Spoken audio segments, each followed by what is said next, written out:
اللهم صل على نور الأنوار وسر الأسرار وسريات الأغيار مفتاح باب اليسار سيدنا ومولانا محمد المختار وعلى الأطهار وصحبه خير عدد نعم الله وإفضاله.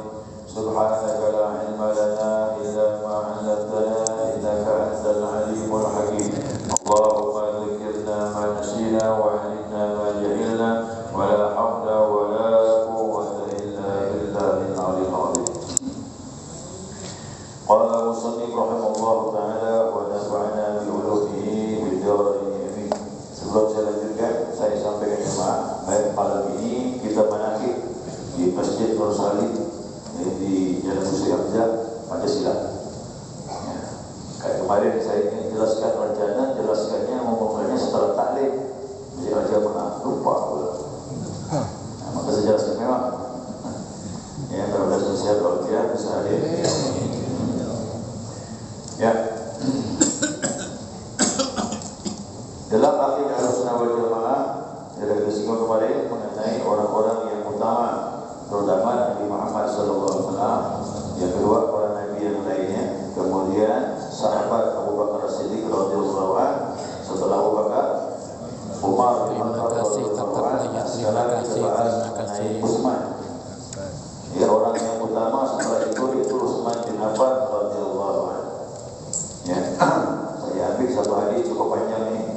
Nanti saya kutip dengan hadis yang lain atau dalam kitab-kitab yang lain. Nah, di sini tentang fadilah, ya, fadail ashabin Nabi, bab tentang keutamaan sahabat Nabi. Jadi yang ketiga, Utsman bin Affan radhiyallahu anhu. Di hadis Bukhari Muslim. Hadis Abi Musa Asy'ari. Ini hadis dari Abi Musa Asy'ari.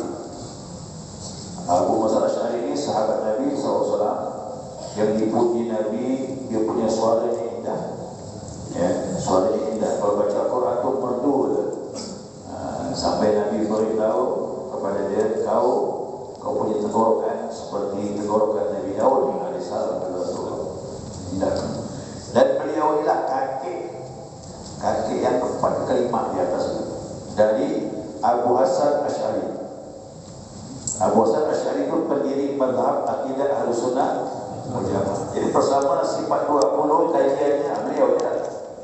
Abu Hasan Asy'ari. Nah, ini hadis riwayat dari Abu Musa Asy'ari, annahu tawadda'a fi baitihi. Sesungguhnya dia berwudu di rumahnya. Dia berwudu di rumahnya, thumma kharaja, kemudian dia keluar. Dia keluar dari rumahnya. Faqultu la alzamanna Rasulullah sallallahu alaihi wasallam. Dia mengatakan, aku berniat terhadap Nabi Muhammad SAW. Wala akunanna ma'hu yaumi hadha. Dan aku akan menjadi pengawal Nabi hari ini. Jadi dia punya niat hari itu ingin mengawal Nabi sehari penuh. Dia berazam itu begitu dapat dia. Zamannya itu berazam keinginan. Faja'al masjid, maka dia pun pergi ke masjid, yaitu Abu Musa Asy'ari. Fasala ala Nabi sallallahu alaihi wasallam. Lalu di masjid dia bertanya tentang Nabi. Nabi di mana? Sahabat apa yang di masjid? Faqalu kharaja wa wajjaha huna. Sahabat menjawab, apa yang jawab? Wah, Nabi di sana disebutkan arahnya itu. Saya menunjukkan. Saya tak kasih tunjukkan di mana tempatnya. Sama sahabat menunjukkan, tuh arah sana ke Nabi. Faharajtu ala athari as'alu anhu, maka aku keluarlah ya menuju tempat yang aku bertanya tentang Nabi itu di mana. Pergi di situ dia. Hatta dakhala bi al-Rais, sehingga aku masuklah sampai ke tempat sumur bernama Sumur Aris, bukan Rais ya, Sumur Aris, bi'ri Aris. Fajalastu indal bab, maka aku duduklah persis di samping itu. Ternyata sumur itu di dalam itu, di luarnya ditutup dengan dinding. Nah, itu ada pintu. Ternyata Nabi ditunjukkan ke tempat itulah Nabi pergi. Yang ada sumur tu, tapi dia tertutup. Nah, lalu dikatakan wababuha min jarid, pintu daripada tempat itu, pintunya itu terbuat dari pelepah kurma. Nah, juga jangan bayangkan dulu tu pelepah kurma tu jadi daun pintu. Jadi daun pintu. Papan tak ada. Ya, tidak ada papan. Dulu rumah dulu kan pakai tanah, dia tanah tu dicetak jadi batako, disusun. Nah, gitulah di rumah. Atapnya daun kurma. Nah, hatta qada Rasulullah sallallahu alaihi wasallam hajatahu. Nah, sehingga aku lihat Nabi menunaikan hajatnya. Berarti Nabi menunaikan hajat di situ. Ya, tak jauh dari sumur itu. Fatawadda'a faqumtu ilaihi. Maka dia berwudu dan aku tu menemui Nabi. Jadi Nabi setelah buang hajat, dijelaskan apa buang air kecil, buang air besar, wallahu a'lam. Kemudian Nabi berwudu. Itu kebiasaan Nabi. Setiap beliau buang hajat, wudu. Bilal itu ikut Nabi lah. Karena Nabi tak putus wudu dia. Faqumtu ilaihi. Abu Musa mengatakan, aku pun duduklah dekat Nabi sallallahu alaihi wasallam. Berdiri dekat Nabi. Nama pergi ke hadapan Nabi. Fa idza huwa jalisun ala bi'ri rais, maka beliau duduk persis di atas sumur tersebut. Fassalamtu alaihi, aku beri salam dengan Nabi. Assalamualaikum ya Rasulullah. Nabi jawab, summan saratu. Kemudian aku kembali lagi. Kembali ke mana? Kembali tempat asal. Duduk di dekat apa tadi? Dekat pintu tadi itu. Fajalastu indal bab, kembali lagi aku dekat pintu. Cuma datang ke sahabat Nabi, salaman kepada pengawal, awal pintu ya. Nah, gitu. Nah, kemudian watawassata kufaha, kemudian Nabi duduk di tengah-tengah, ini sumur. Nah, tengah-tengah Nabi ngambil duduk. Wa kasyafa an saqaihi wa dallahuma, kemudian Nabi meletakkan kakinya, melepaskan kakinya fil bi'ri, di sumur tersebut. Dia letakkan kaki Nabi di sumur itu. Duduk, seolah Nabi itu menikmati sumur itu sampai-sampai istirahat sebentar. Nah, fassalamtu alaihi, materi.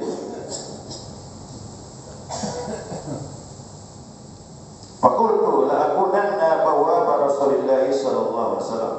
Aku berkata, aku akan menjaga pintunya Rasulullah sallallahu alaihi wasallam pada hari ini. Faja'a Abu Bakr radhiyallahu an, maka datanglah Abu Bakar radhiyallahu an.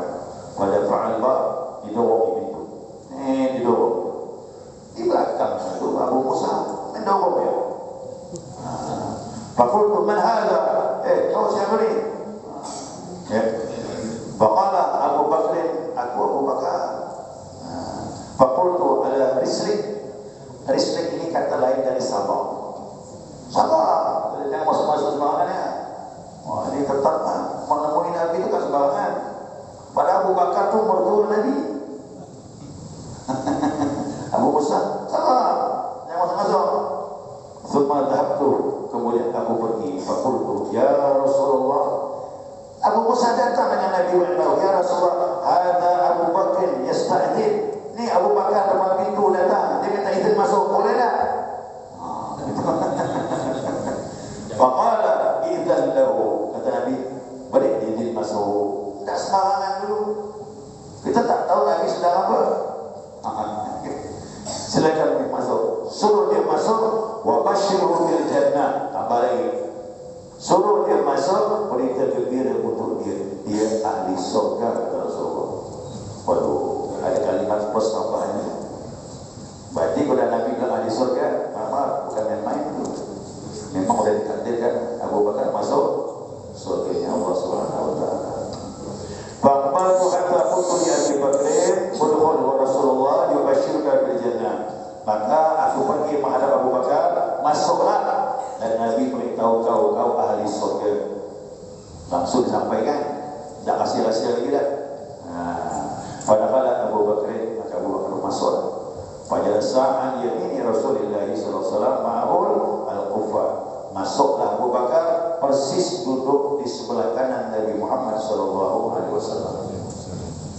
Wa dalla rijlaihi fil bi'ri, dia pun meletakkan kakinya ke arah sumur ikut Nabi Muhammad sallallahu alaihi wasallam.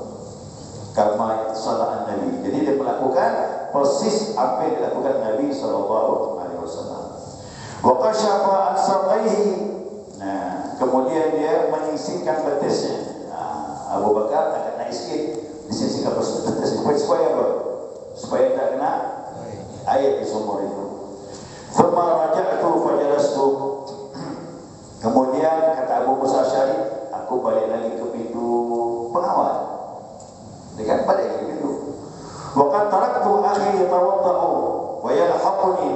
Dan aku teringat waktu dia nemui Nabi itu, Abu Musa ini meninggalkan saudaranya yang lagi berwudu supaya dia nanti menemui aku di tempat sumur itu. Faqultu in yuridillahu fulan khairan ya'ti bih. Kalaulah saudaraku ini dapat kebaikan oleh Allah, pasti dia datang di sini, karena di sini ada Nabi Muhammad SAW. Itulah kita sama. Mana guru kita? Salat lagi. Gitu. Jadi kalau dapat bisa kumpul, pasti dapat kebaikan. Kalau bisa kumpul dengan Rasulullah SAW. Karena kumpul dengan Nabi, ilmu dapat. Ya, ilmu pasti dapat. Sama kita dengan satu guru, ilmu dapat. Nah, materi itu. Inilah boleh. Hadis ini panjang.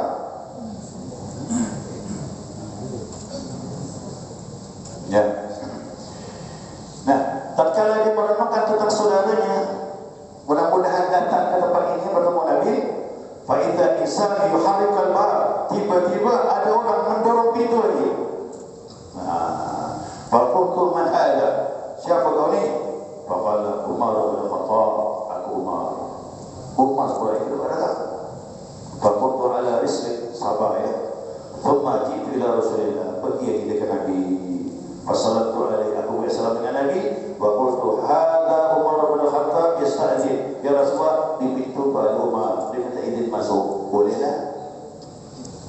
Faqala idzan lahu wa basyirhu bil jannah. Silakan dia masuk, beritahu dia termasuk ahli surga sama dengan Abu Bakar. Pagi itu faqultu udkhul wa basyaraka Rasulullah SAW bil jannah.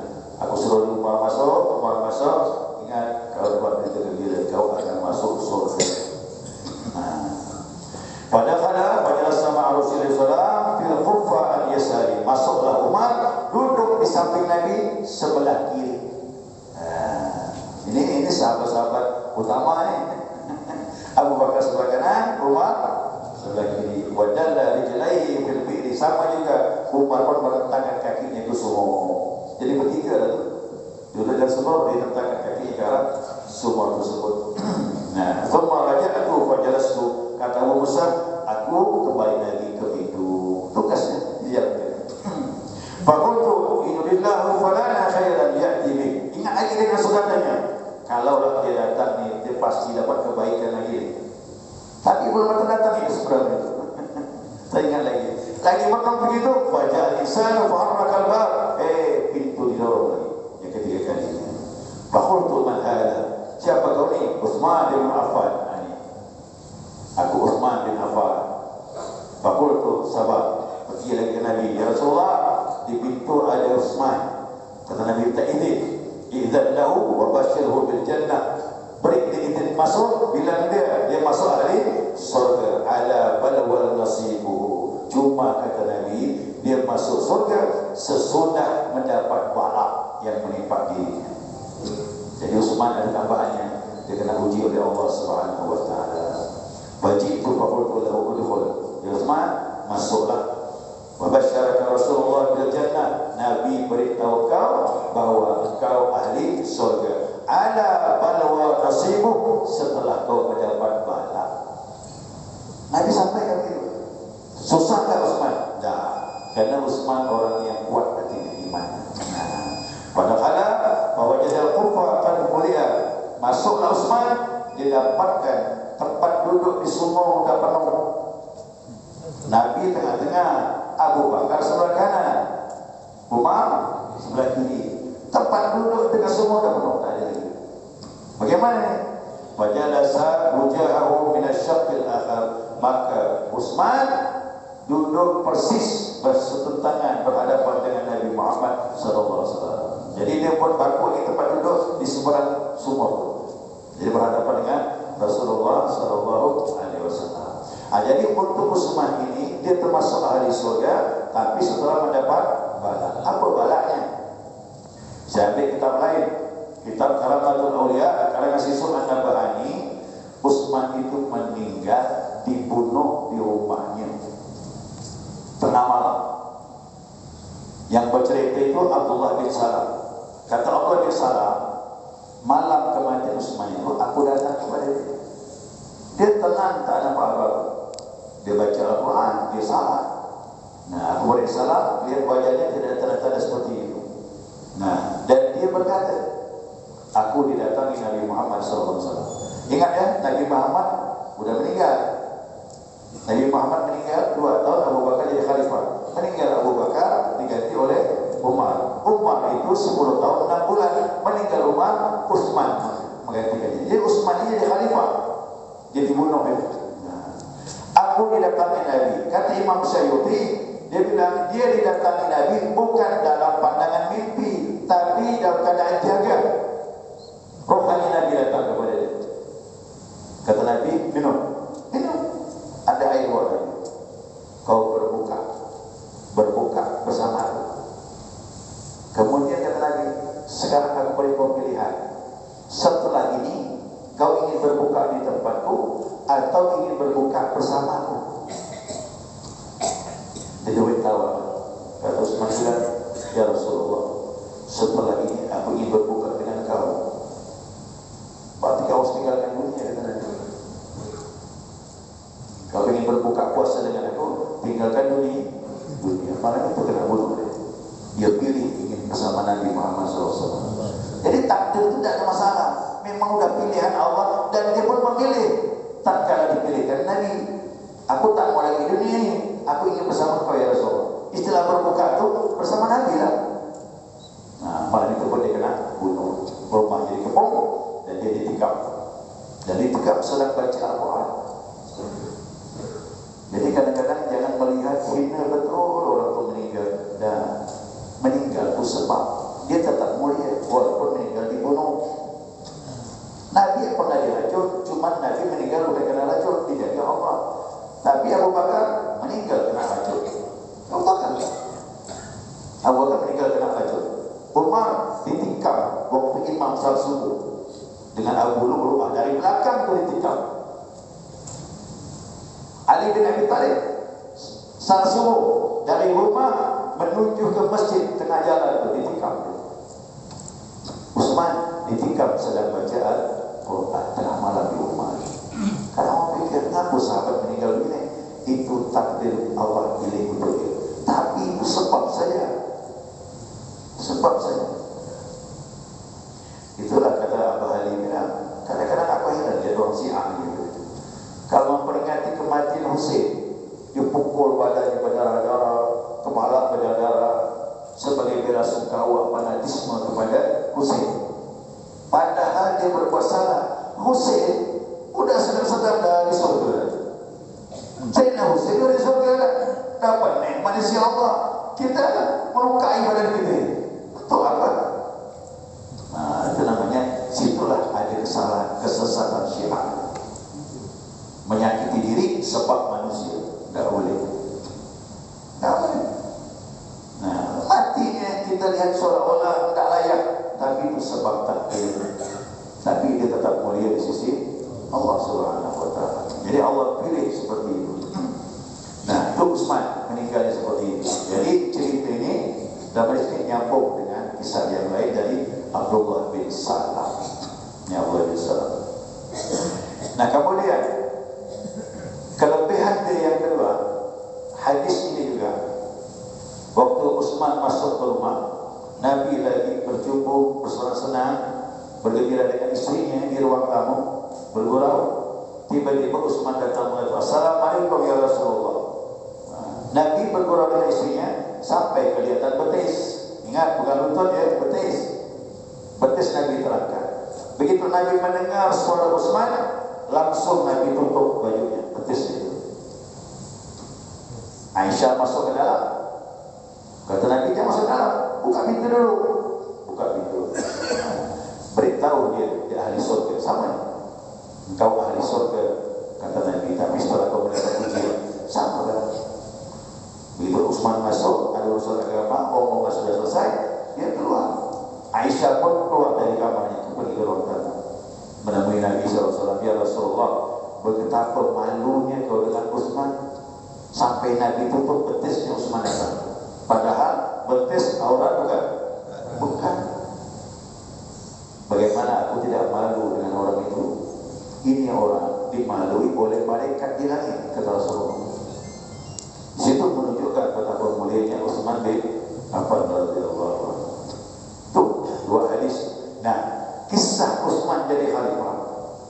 Setiap malam, dari malam ya. Malam Rabu di mana? Jam Najah. Saya sampaikan kisah Utsman ini tentang firasat orang mukmin. Orang datang menemui Utsman bin Affan. Begitu duduk depan Utsman bin Affan, belum ngomong. Kata Utsman bin Affan, aku lihat ada zina di matamu. Begitu orang itu. Dia bilang, apakah ada wahyu setelah Nabi Muhammad SAW? Dan itu tersinggung. Kenapa? Dia merasa tadi waktu berjalan, dia lihat perempuan cantik dan dia terpesona. Dan ada syahwat muncul di mata perempuan itu. Makanya Utsman bilang, ada zina di matamu. Terkejut dia. Adakah wahyu setelah Nabi Muhammad? Tidak. Ini firasat orang mukmin. Pernahkah ada dasar seperti ini? Ada. Nabi SAW bersabda kepada Utsman, ittaqu firasatal mu'min fa innahu yanzuru bi nurillah. Hati-hati kalian terhadap firasat orang mukmin, dia melihat dengan cahaya Allah. Ini yang kita khawatirkan. Ketemu orang mukmin, dia tahu apa yang kita buat. Karena dia melihat dengan cahaya. Di situ kata ulama, Utsman ini dia punya makamnya tinggi, kewalian. Dia firasat dia mandang bisa benar. Dulu presiden khalifah macam itu lah. Gimana rakyatnya takut tu? Ya kan? Nah, tidak akibat ketok palu, tapi yang orang tahu dia salah tak salah. Itu zaman itu. Itu zaman yang terbaik. Nabi ganti Abu Bakar, Abu Bakar ganti Umar, Umar ganti Utsman, ganti Ali lagi. Bagaimana Ali? Minggu depan kita bahas. Kenapa? Ini orang-orang utama sebenarnya, bukan sembarangan. Sembarangan. Nah, Syekh Yahya menyebutkan sebuah riwayat waktu Utsman, ada orang yang tak cocok dengan pendapat Utsman. Utsman itu naik ke mimbar, tongkatnya ditarik sampai hampir jatuh Utsman. Ada orang yang marah dengan dia, tongkatnya ditarik, hampir jatuh, dia berpegang kepada mimbar. Tapi apa nasib orang itu? Mati digigit ular. Orang-orang Madinah bilang, dia telah bersalah dengan Amir Mukminin Utsman bin Affan. Sampai begitu orang Madinah. Allah kes bayar. Wa iyyazubillah, benar kepada Allah. Jadi sahabatku wali-wali Allah. Ingat, membenci wali itu hati-hati, darah dia racun. Kok saya lebih baik besar temu wali lah kalau kita tak beradab dengan wali Allah. Benar. Kita beramal saja seperti biasa. Nah, tapi kita ketemu dengan seorang kekasih Allah, maka kita beradablah dengan mereka, karena mereka dekat dengan Allah Subhanahu wa taala. Ya Allah ada waktu pun habis. Lumayan enggak satu hadisnya panjang. Saya pilih ini je lah hadisnya. Cukup satu je. Ada yang lain kan tak perlu. Waktu sudah habis. Ya, segera cukup. InsyaAllah malam ini kita menangkap di Masjid Nusarif. Ya. Kemudian kita sambung lagi pembahasan yang akan datang mengenai keutamaan, fadilah keutamaan Ali bin Abi Thalib radhiyallahu anhu. Insyaallah. Subhanakallahumma wa bihamdika asyhadu an la ilaha illa anta astaghfiruka wa atubu ilaik. Ya Rabbana tarhamna bi annana tarhamna wa annana asrafna la ashrafna fad'u alayna tawbah wa sil li kulli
Terima kasih teman-teman sudah menyaksikan live kami malam ini.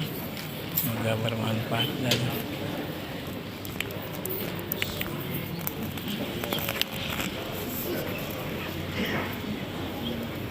saya akhiri live saya kali ini. Semoga bermanfaat dan barokah. Terima kasih yang sudah top layar, yang sudah memberikan hadiah, yang sudah support kegiatan ini. Semoga mendapat balasan dari Allah Subhanahu wa taala. Saya akhiri, billahi taufiq wal hidayah. Wassalamualaikum warahmatullahi wabarakatuh.